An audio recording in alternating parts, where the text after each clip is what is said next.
Assalamualaikum warahmatullahi wabarakatuh. Saya Anis Fahru Roji. Saya mengajar di SMA IT Ashifa Boarding School Wanerja di kelas 10. Saya salah satu mahasiswa PPG dalam jabatan batch 2 PAI 2025 dengan LPTK UIN Sunan Kalijaga nomor NIM 25404111363. Izinkan menyampaikan hasil video praktek pembelajaran saya. Assalamualaikum warahmatullahi wabarakatuh. Assalamualaikum. Silakan ketua kelas dipimpin doa untuk pembelajaran hari ini.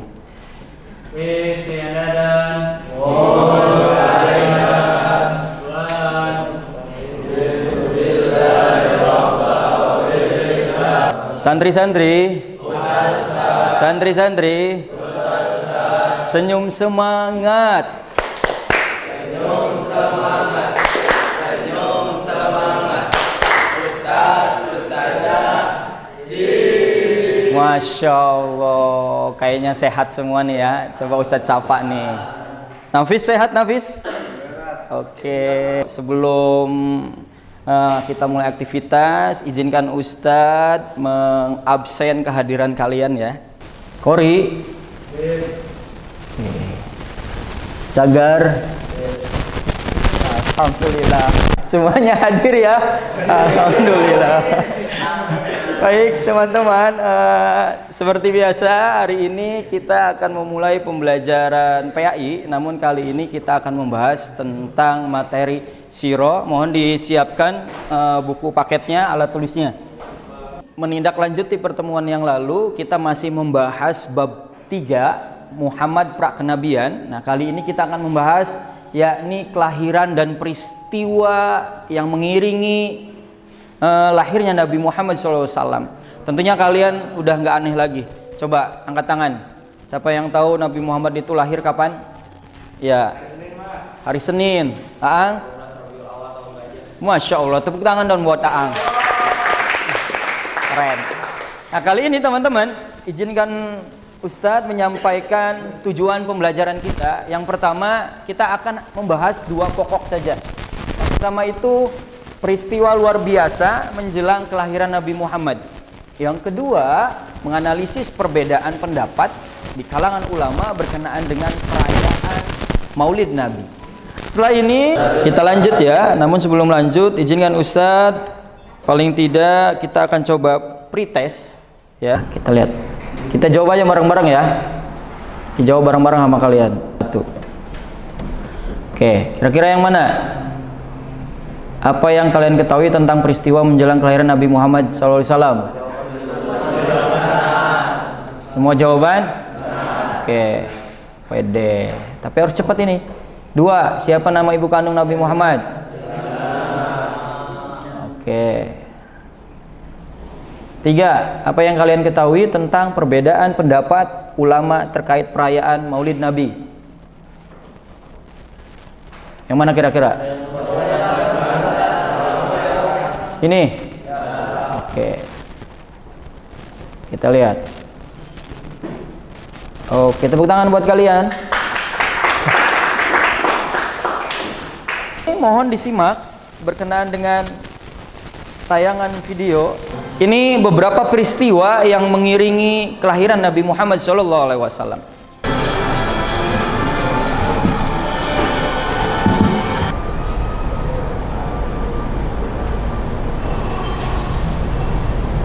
Tadi ada pertanyaan bagaimana ulama berkenaan dengan pemahaman Maulid Nabi. Nah, kita lihat cuplikan videonya sebelum nanti kalian akan melakukan diskusi kelompok ya. Melakukan Maulid, kenapa Anda lakukan? Apa maunya? Tanya coba, pasti mereka bilang Nabi nggak pernah lakukan. Para sahabat pernah. Sampai saya pernah berkata kepada beberapa teman yang sudah sampai saya. Satu saja pendapat, tidak usah dari para sahabat, tidak usah dari para tabi'in. 4 orang imam saja, Imam Ahmad, Imam Malik, Imam Syafi'i, Imam Abu Hanifah. Ada enggak? Satu saja sekedar mereka yang suruh buat maulid. Coba dilihat. Imam Syafi'i meninggal 204, Imam Ahmad meninggal 240 Hijriah. Itu munculnya maulid di tahun pas Imam Ahmad terakhir 10 tahun sebelum meninggal 230 Hijriah oleh orang-orang Syiah yang ada di Mesir. Jadi nanti kalau ada orang yang menyatakan maulid akan maulid sudah jelas jawabannya. Kalau nanti ada akan maulid nanti ke masjid datang, maulid nanti di Indonesia datang, maulid nanti kalau ada akan maulid nanti ke masjid datang. Nah, ini Ustadz siapa teman-teman? Ustadz Somad. Abu Somad mengatakan boleh. Oke, pertanyaannya, Ustadz minta pendapat sama kalian dari dua statement ini, itu menurut kalian seperti apa perayaan Maulid itu? Silakan, ada yang mau berpendapat? Oke, Kori. Silakan berdiri Kak Kori. Waalaikumsalam warahmatullahi wabarakatuh. Kalau menurut saya dari video tadi yang kita lihat tadi, Maulid Nabi itu mungkin kalau kita merayakannya itu mendapatkan pahala. Tapi seperti yang di video pertama tadi, itu menunjukkan kalau Maulid Nabi itu nggak ada perintah dari Rasul maupun dari 4 imam mazhab yang paling gede di dunia ini. Jadi menurut saya Maulid Nabi itu tidak harus dilakukan gitu. Iya, nggak boleh ya? Iya. Nggak boleh. Oke, tepuk tangan dong buat Kori. Nah, ada yang mau berpendapat lagi? Waalaikumsalam warahmatullahi wabarakatuh. Kalau menurut saya yang dikatakan oleh Ustaz Abdul Somad itu bisa saja, karena kan tidak semua yang harus dilakukan oleh Nabi kita harus melakukannya, terus yang tidak dilakukan oleh Nabi kita tidak boleh. Contohnya kayak gini aja, zaman Nabi kan mereka pakai onta, sedangkan kita sekarang pakai mobil. Kalau misalnya kayak gitu kan Nabi juga nggak pakai mobil, berarti nggak boleh dong kalau misalnya pakai mobil. Berarti kita nggak apa-apa untuk melakukan maulid Nabi untuk mengagungkan Nabi Muhammad SAW. Masya Allah, tepuk tangan dong. Tentunya ini pembahasan yang menarik. Menarik nggak ini teman-teman? Wajib kita kaji nggak? Nah, untuk itu izinkan Ustadz membagi kalian ke dalam dua kelompok besar. Ada yang kelompok yang pro, ada kelompok yang kontra. Ustadz tunjuk aja ya. Yang bagian sini dengan sini dia kelompok yang pro, ya pro. Yang sebelah sini kontra. Tinggal ganti aja karena Cagar tadi udah pro, mohon ke sini. Nanti Rigo masuk ke yang kontra. Paham teman-teman? Silakan, hitungan ke-10 sudah dengan kelompoknya. Silakan. Di sini Ustadz ada LKPD, mohon nanti diisi bagaimana sih dasar dari membolehkannya maulid untuk yang pro, dan bagaimana sih dasar berkenaan tidak bolehnya maulid untuk yang kontra, mulai dari hadis, Al-Quran ataupun pendapat ulama. Nah, silakan nanti dibagi saja. Oke, mangga silakan teman-teman. Ini buat yang kontra, Ustadz sudah sajikan artikelnya. Barangkali ada hal yang bisa kalian gali di situ. Nah, untuk yang kontra, untuk yang pro, mohon maaf, ini sudah ada juga. Ustadz carikan artikelnya berkenaan dengan mungkin ada alasan kenapa ulama membolehkan. Ustadz kasih waktu 10 menit dari sekarang untuk mencari informasi tersebut. Izinkan Ustadz, sambil kalian berdiskusi, Ustadz akan menilai aktivitas kalian, mana yang ikut dalam berdiskusi, mana tidak, karena ini bagian dari penilaian sikap atau keterampilan kalian. Ini gimana yang kontra? Ada dalilnya?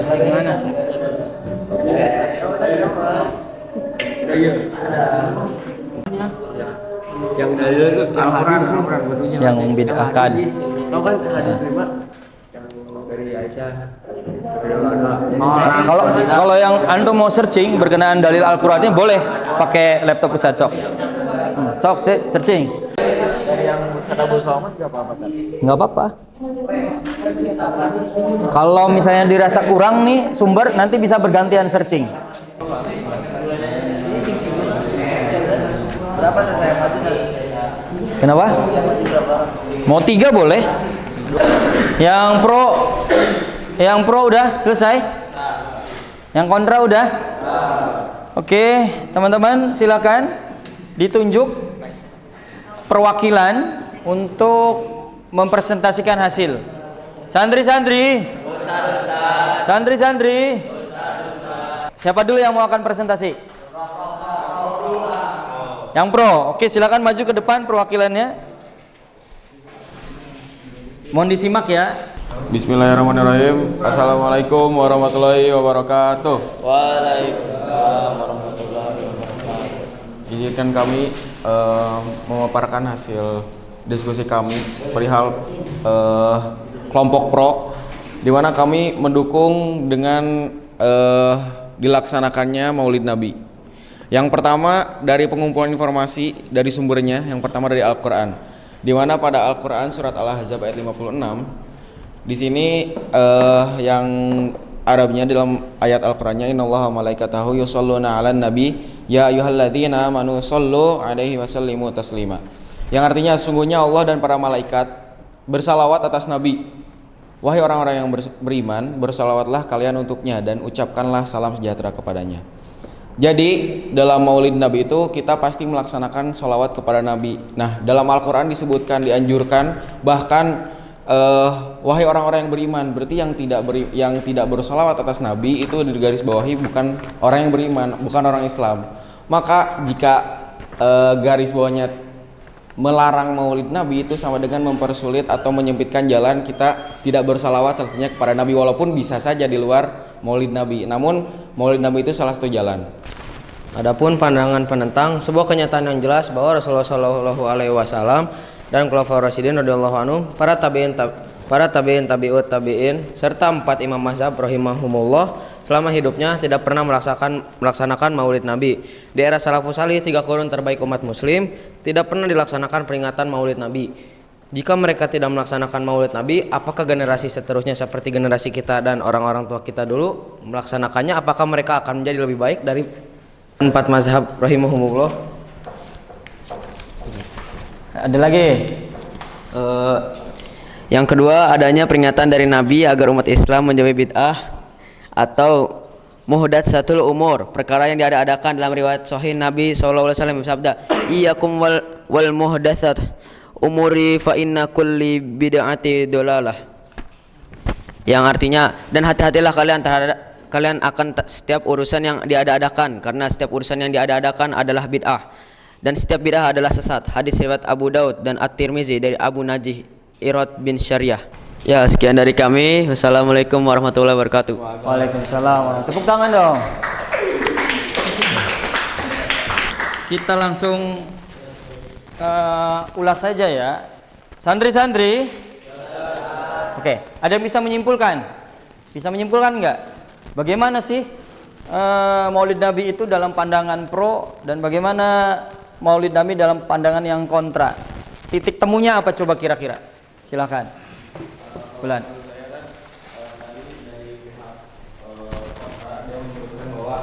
Segala yang baru itu kan bersifatnya tidak baik, karena mungkin yang saya garis bawahi bahwa mereka tuh tidak bolehkan Maulid Nabi karena dikhawatirkan ada penyalahgunaan dalam kegiatan tersebut. Jadi kegiatan tersebut bisa dijadikan sebuah jualan agama, tadi disebutkan oleh kontra. Nah, itu juga mungkin sebagai salah satu sebab mengapa dikecamnya atau tidak bolehkannya adanya Maulid, karena benar juga di zaman ini banyak yang seperti itu. Tapi dari pihak pro juga disebutkan bahwa Maulid Nabi yang disoroti oleh kami adalah Maulid Nabi yang sesungguhnya gitu tadi. Yang bagusnya seperti apa. Jadi saya menyimpulkan bahwa diperbolehkan, namun dengan tadi kontranya seperti itu, jadi harus dengan sesuai yang diperbolehkan gitu dalam syariat agama. Oke, tepuk tangan buat Gulan. Kalau dari kontra kira-kira apa? Jalan tengahnya. Jalan tengahnya. Titik temunya. Karena ada 2 pendapat kan? Pada umumnya ada ulama yang membolehkan, ada ulama yang tidak bolehkan. Nah, titik temunya apa kira-kira? Silakan Pak Ang. Jadi titik temunya itu kan ada orang-orang tuh pendapatnya kan beda-beda, Tat. Ada yang memperbolehkan dan juga ada yang menentang. Sebenarnya di keduanya itu nggak ada yang salah, soalnya dari pendapat itu kan manusia bebas berpendapat, Bang Tat. Betul. Jadi kalau misalnya ada orang yang menentang, berarti dia tuh bukan nggak suka apa ya, Tat. Lebih melihat sudut pandang buruknya, Tat, daripada baiknya, mungkin kayak gitu.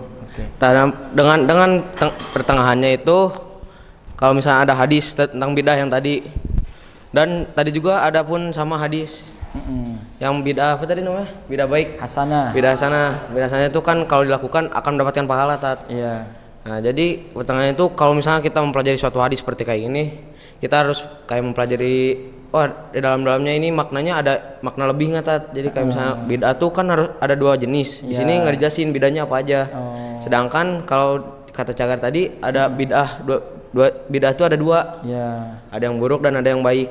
Nah, jadi intinya itu kita harus mempelajari lebih dalam, Tat, bukan sekedar hanya atasnya aja. Jadi harus mendalam, Tat. Cakep. Tepuk tangan buat Aang. Artinya tadi sudah ditengahi oleh teman kalian. Artinya kira-kira apa jalan tengahnya? Boleh melakukan Maulid Nabi tapi dengan syarat. Syaratnya apa tadi?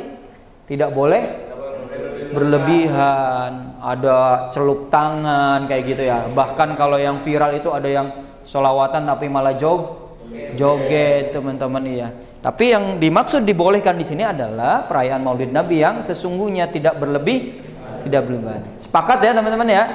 Santri-santri, tepuk tangan buat kalian. Baik, untuk mengelaborasi sebelum Ustadz tutup, silahkan kalian kerjakan, tulis di situ khususnya hikmah ya yang kalian ambil dari pelajaran hari ini.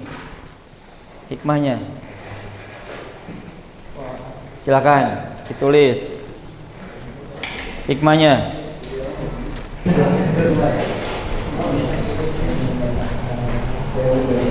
Ada yang Ustadz minta perwakilan yang menyampaikan hikmah pembelajaran hari ini. Silakan Kak Kori. Hikmah pembelajaran hari ini. Boleh berdiri Kak Kori. Sampaikan. Kita refleksi ya. Refleksi pembelajaran hari ini. Ya, assalamualaikum warahmatullahi wabarakatuh. Apa yang kita pelajari hari ini itu kita belajar bahwa hari kelahiran Rasulullah SAW itu sebenarnya boleh-boleh saja untuk kita rayakan selagi tidak berlebihan, karena walaupun itu tidak pernah dilakukan oleh Nabi maupun sahabat dan tidak ada dalil yang mendukungnya, tapi memang itu tetap menjadi bid'ah, tapi termasuk dalam bid'ah hasanah atau bid'ah yang mendapatkan pahala yang baik gitu. Jadi itu tidak melanggar syariat-syariat Islam dan baik untuk kita semua. Oke, sekian dari saya. Wassalamualaikum warahmatullahi wabarakatuh. Tepuk tangan.